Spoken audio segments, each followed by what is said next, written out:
Welcome to the second hyperspectral imaging session within the framework here at the Industrial Vision Days 2021. Today, within the sessions, we have, from my personal point of view, 3 very interesting presentations about latest hardware and software solutions which can be used in the application field of hyperspectral imaging. And our first speaker of this session will be Mr. Lorenz Diener, CEO of MTD. And Mr. Diener will speak about powerful hyperspectral SWIR-LED line lights. Mr. Diener, please come in front. We are looking forward to your presentation. And now, the stage is yours. Thank you for the kind introduction. And welcome to you to our MTD presentation about a powerful hyperspectral shortwave infrared LED line light. At first, some comments about MTD. MTD is specialized in design and production of line lights since about 20 years. We deliver line lights from the UV from 365 nanometer up to 1650 nanometer in the shortwave infrared. Lights with continuous lengths up to 6 meters and combination length, this is new, up to 10 meters. We produce also special beam lights as oblique, side and far field illuminations, multispectral lights with color selective triggering, and last but not least, hyperspectral solutions in the shortwave infrared, which is the main topic of this presentation. The intention of hyperspectral imaging, the intention of this hyperspectral LED light was to design and develop a shortwave infrared illumination with a broadband spectrum between 1000 and 1700 nanometer about. The intention was to get a powerness which is comparable to halogen spotlights, to high-power halogen spotlights, and also a uniformity which you can use for hyperspectral imaging. All this should be combined with the main advantages of LED technology, such as long useful lifetime and low power consumption. And this is a really very important point, because we have to remember that there are a lot of applications in, for example, food and chemical industry, where the heat radiation of halogens can damage the product. In our opinion here, only the LED technology can provide a suitable solution for this problem. And this is what I want to present to you today.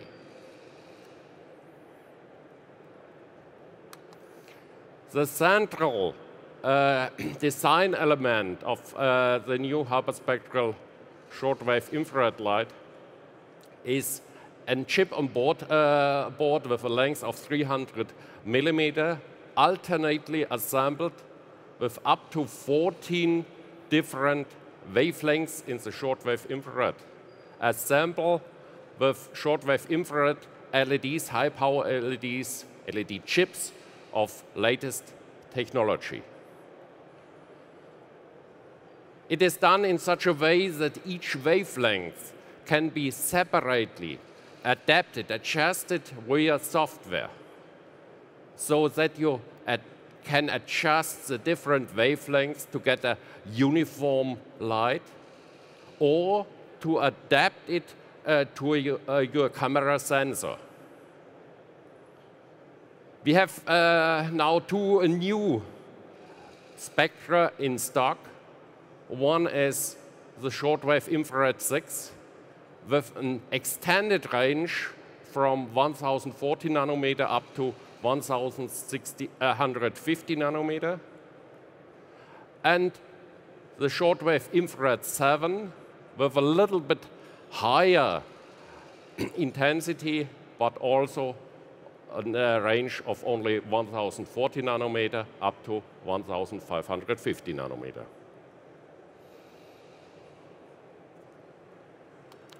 In the next two sheets, I show the spectra. At first, the extended spectrum of the shortwave infrared 6, starting at about 1040 nanometer. You can use it beginning with 1030, up to 1650 nanometer. And the shortwave infrared 7, starting also at about 1040 nanometer, up to 1550 nanometer, but as you see, with a little higher intensity. This spectra can be adapted with our multispectral MTD software, where you can adjust each wavelength, and finally you can store the setup in the light itself. In the light we can store up to 16 different setups, which you can also select via 4-bit, as it is usual for MTD LED lights. For example, we can program a ramp in it, perhaps to adapt it to the camera sensor. In the light itself, we use a freeform broadband focusing optic, which is independent focusing from the wavelengths. Working distance is between 260 and 320 nanometer. And in this range, the line width and the intensity is quite uniform. The line width in 300 millimeter working distance is about 18 millimeters.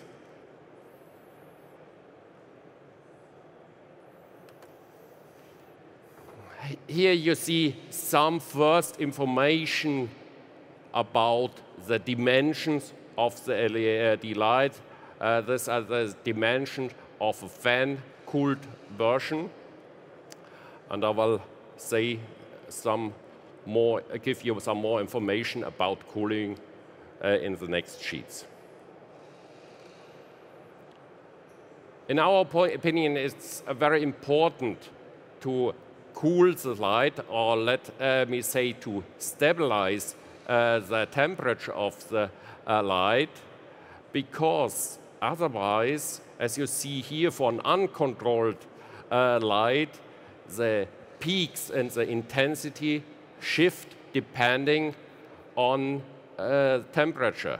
And this is what you cannot, it's not okay if you use it with a hyperspectral camera and the peaks will shift. So therefore, we have to stabilize the light itself and stabilize the spectrum. For this, we have two versions.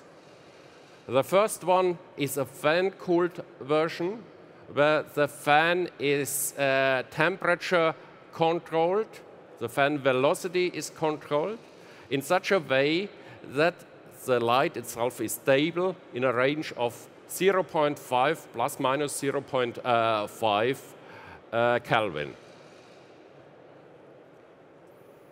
And in resulting, also the spectrum is really stabilized. Another version is for bigger lights, in particular the liquid cooling plate. And there you get a temperature output from the light itself, together with a temperature-controlled chiller, you can also adapt temperature, stabilize temperature of the light in such a way that the spectrum is stable. And you will get the temperature output directly from the light. Another feature are red pilot LEDs, which you can switch on and switch off. It is for help, for assistance at an installation, because you don't see the shortwave infrared, where is the focus, and the red LEDs use the same wavelength-independent focusing optic, so it's easy to find the focus of intensity, also of the shortwave infrared intensity. And you can switch it off, and it's in a range where it's not a problem for your sensor technology.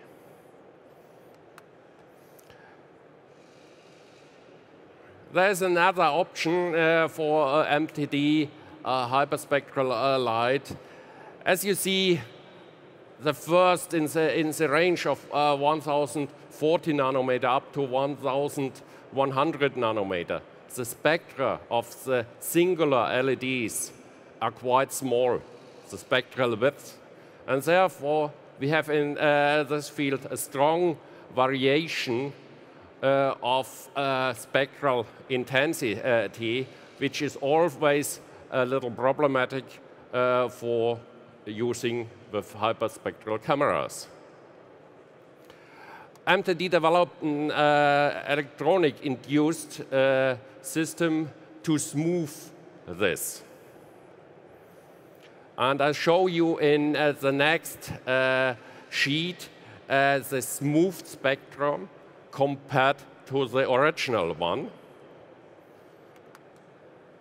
It's electronic-induced smoothed, and you see it's much better. And so you get finally a spectrum where you see, okay, it's combined from a lot of different LED wavelengths, but it is quite uniform and useful for hyperspectral imaging. But in the past, there was always a discussion, okay, an LED light in the shortwave infrared, but where is the power? We have normally the power of halogens. And yes, it was so the powerness of shortwave infrared lights was very low. But now we start in a new technology, in a new time, because the intensity of shortwave infrared LEDs increased, and also with this chip-on-board technology, where the LEDs are assembled extremely near together, we get now really high powerness. And to demonstrate you the powerness, we compared it to 240-watt halogen lights. And because we are sure that the best is the comparisonness to this, what you know, the halogens, and as you can see in the next sheet, we are in the same range, a little more, but let me say our halogens was not focused, so finally it's in the range.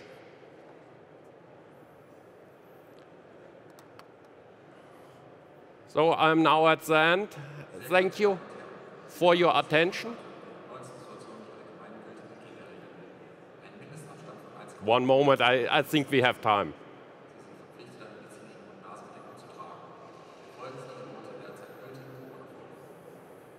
Dear sirs and madams, due to the current COVID-19 situation, please note the general hygiene rules. A minimum distance of 1.5 meters to other people must be observed. You are required to wear medical mouth and nose cover. Follow the requirements of the currently valid corona guidance. So once more, thank you for your attention. If you have any questions, you can ask me. Don't hesitate also to contact us in the future. And you are welcome for live demonstration of this light in comparison to the halogens at our booth in Hall 10 at D42. Thank you. Okay, ladies and gentlemen.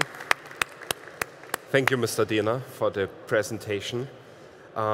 Thanks for pointing out all the advantages your LED line light system within the SWIR wavelength range can provide. Also, it's good that you already think about the pilot LED, concerning the fact that you, as a human, don't see anything within the SWIR wavelength range. And we're now going to the question and answer part. Just a regular advice.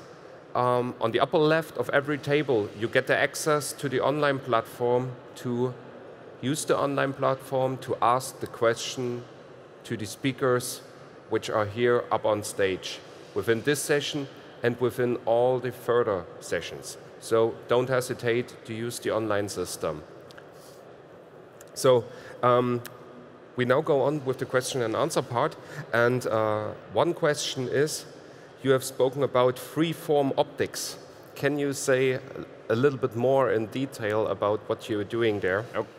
Okay, it's easy to say it's a kind of reflector optic, for focusing reflector optic, which is adapted to the wavelengths, a little bit to the range, also from the material of reflector. Because with lens material in this range, it's really difficult, and you would have always the problem of differences in refraction and so on. Therefore, here, a kind of reflector optic is the better solution. Okay, thank you. Another question. You have spoken about up to 14 different wavelengths. Are you using, or is it possible that the LEDs, the 14 different LED wavelengths, are in equidistant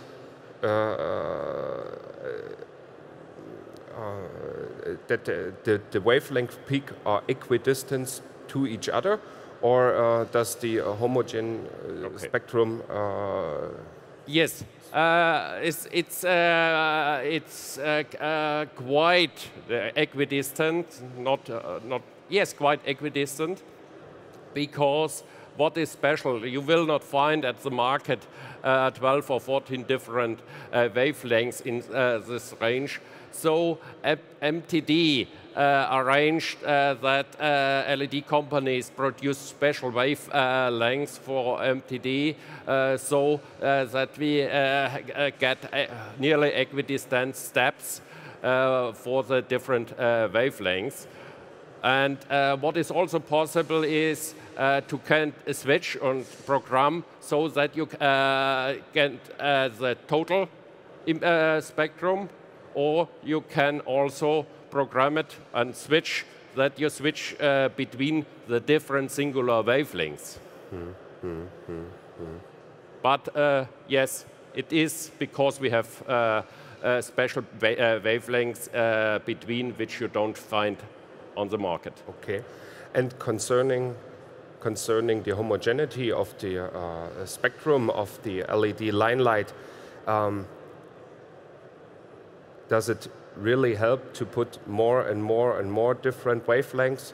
Can you say something about the number when it is enough, and when the amount of different wavelengths you put into the wavelength distribution doesn't improve the homogeneity at all? I think the homogeneity which we have now is good enough, and this is also what I heard from the discussions with sensor and camera people in the last days. They said, okay, this is now, with this we can work.